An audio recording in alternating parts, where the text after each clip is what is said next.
আসসালামু আলাইকুম এভরিওয়ান। আজকের গল্পের নাম অতঃপর বৃষ্টি। লিখেছেন আশা রোজমেরি। এক দফা দমকা হাওয়া থেমে গিয়ে ধরিত্রী জুড়ে বৃষ্টির নাচ শুরু হলো টুকটাক ছন্দে।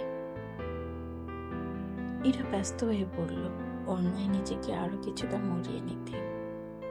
পরপর দু একবার হালকা কেশে নিল। কি হলো ব্যাপারটা? বৃষ্টি থেমে গেল আচমকা।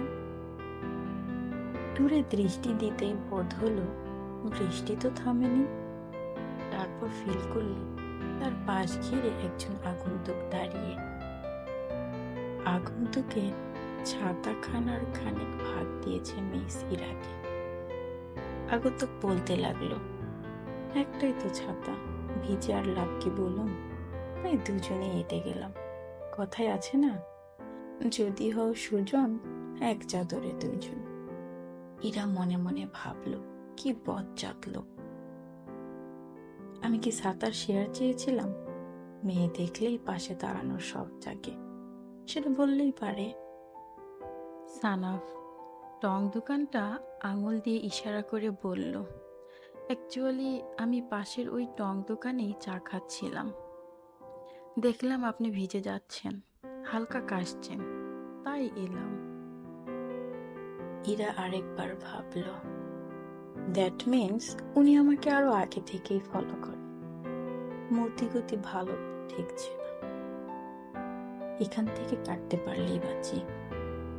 ভাবনার মাঝে ডাক এসে গেল, চলুন না চা খাই একসাথে।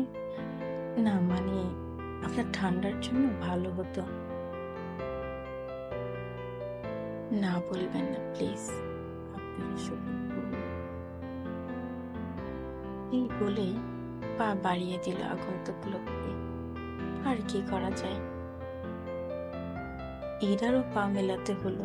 একটাই তো ছাতা, এমনি ঠান্ডা লেগে অবস্থা কাহিল, তাই আর অমত করা গেল না।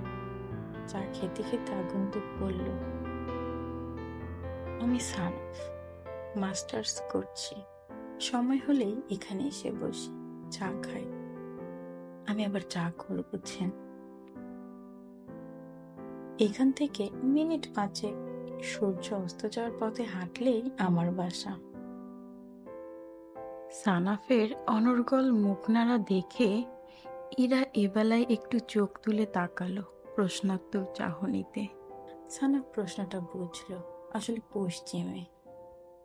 সানাফের কথার মাঝখানে বৃষ্টির রেশ কমে এলো, প্রায়ের কাব্য শূন্য হলো।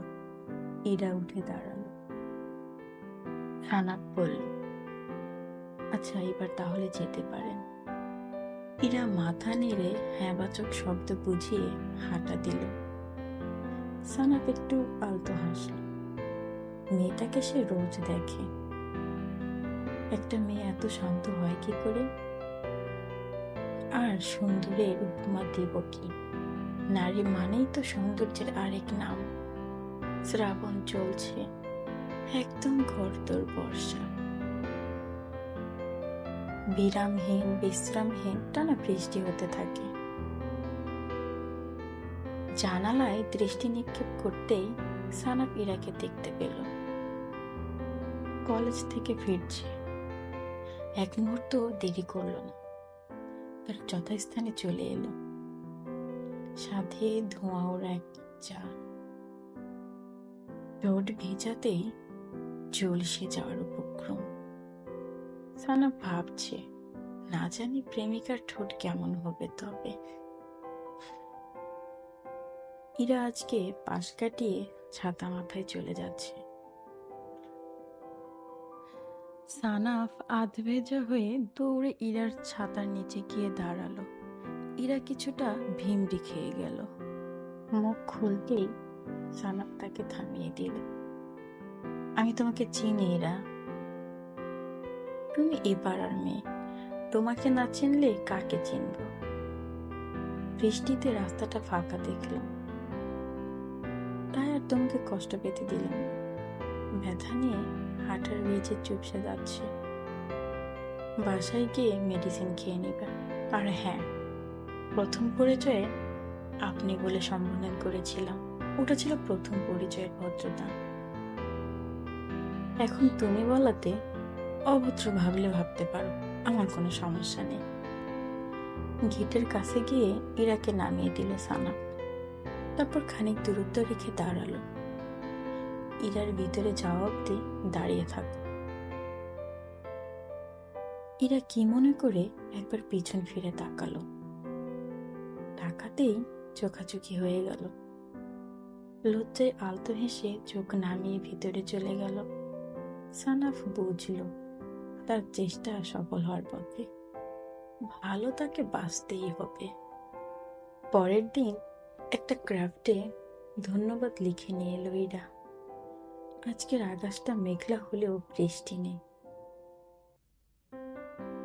সেজন্য বৃষ্টি মহাশয়ের কোনো ওয়ে থাকবে না তাকে অনুসরণ করার। এটা ভেবে সে নিজেই টং দোকানে গেল এবং সানাফের পাশে বসল। সানাফ আরেক কাপ চায়ের অর্ডার করল। দোকানে যেন বুঝতে না পারে, তাই আলগোসে এক ভাগে ক্রাফটটা সানাফের দিকে এগিয়ে দিল। সানাফ সেটা লুফে নিল। এভাবে রোজকার নিয়ম হয়ে দাঁড়ালো টং দোকানে একসাথে চা খাওয়া। ঠিক 1 মাস পর সুস্থ আকাশ দেখে নীল শাড়িতে নিজেকে আবৃত করে ইরা বের হলো। তার গন্তব্য সেই টঙের দোকান। আর সানা চুল খোপায় আবদ্ধ, তবে বেলের মালাবিহীন। এই শূন্যস্থানটা প্রিয় নামে বরাদ্দ, পূরণ করার দায়িত্ব বৃষ্টি মহাশয়ের। রাস্তায় আনমনা হয়ে হাঁটছে এরা এসব ভাবতে ভাবতে। সানাব দূর থেকে, ইরা সাইড প্লিজ,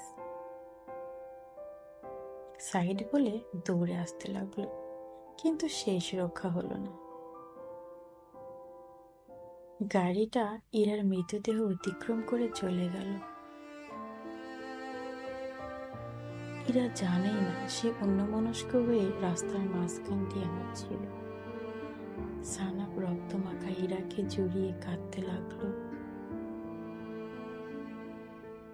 দেখতে পেল পাশে নিম খামে মোড়ানো একটা চিঠি।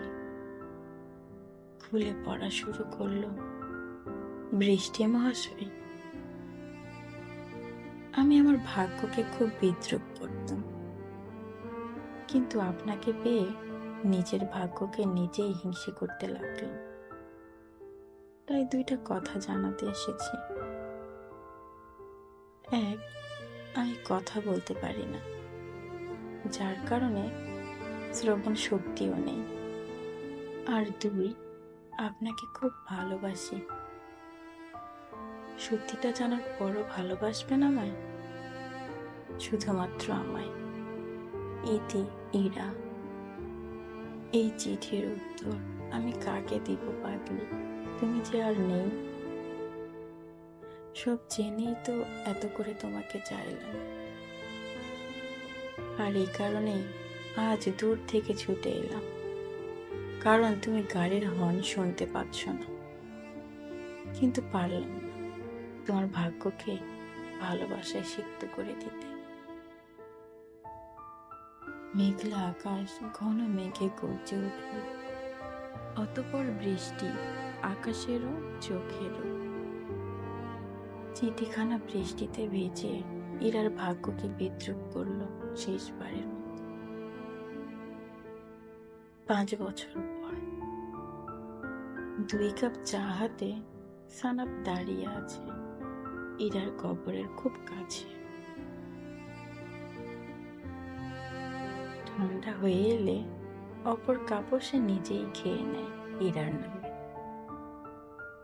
আসলে কবরের এক পাশে একটি টং দোকান খুলেছে। 2 কাপ চায়ে রোজ ভালোবাসার কথা হয় তাদের।